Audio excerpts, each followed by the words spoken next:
In this video, we are going to go over 8 reasons why your door might be having problems closing and opening. And this is not meant to be a repair video, just going to throw out some ideas. And first on the list will be stripped hinge screws, and this is usually going to take place at the top. And since this hinge carries the majority of the door's weight, it's usually going to be the first one to get loose. Number 2 on the list, worn or bent hinges.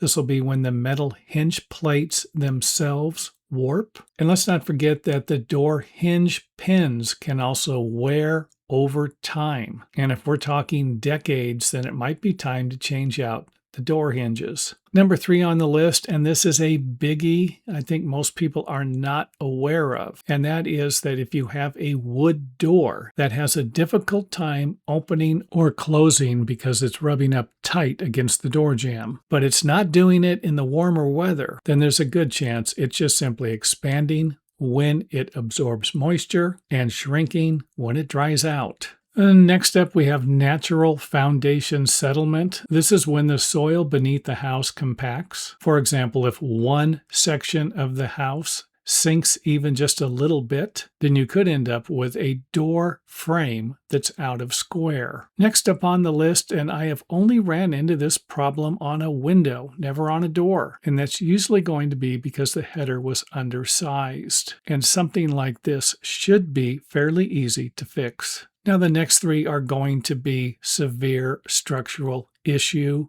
and major damage warnings, starting with missing load-bearing supports. If a load-bearing wall was removed below the door and not properly supported, then you're going to end up with floor joist sagging. And once this happens, you're going to end up with the same problem I mentioned before, where the door frame is not going to be square anymore. Number 7 on our list, sill plate or joist rot. This is usually going to be from water damage or termite activity in the crawl space. And if there's enough damage, the wood actually crushes under the weight of the house. Then the floor drops, immediately throwing the door out of alignment. And last on our list, number 8, and this isn't really common. I've never ran into this problem, I should say, but it can happen. And this is going to be when your walls spread apart because you don't have ceiling joist or rafter ties. And for those of you who might not know what a regular door installation looks like, it would look something like this, where we have a small gap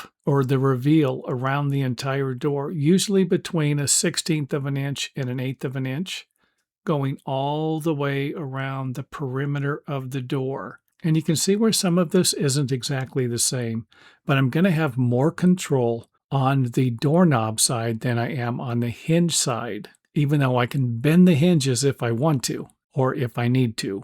And there is one more thing that I thought of, and this is really common, especially in older homes with panel doors. These are doors that will be put together in sections and not like a solid metal door or a solid interior door that is formed somehow with high pressure machinery.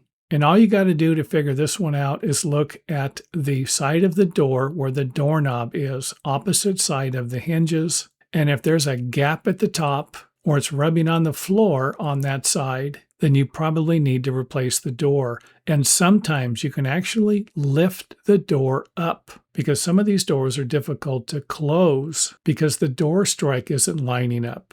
And for those of you who've already figured that out, great. But for those of you who haven't, sometimes you can just actually grab the doorknob and lift a little bit, and you'll see the sections of the door move as you shut it and lock it into place. And thanks for watching. If you enjoyed the video, let us know by hitting the thumbs up button or letting us know in the comment area.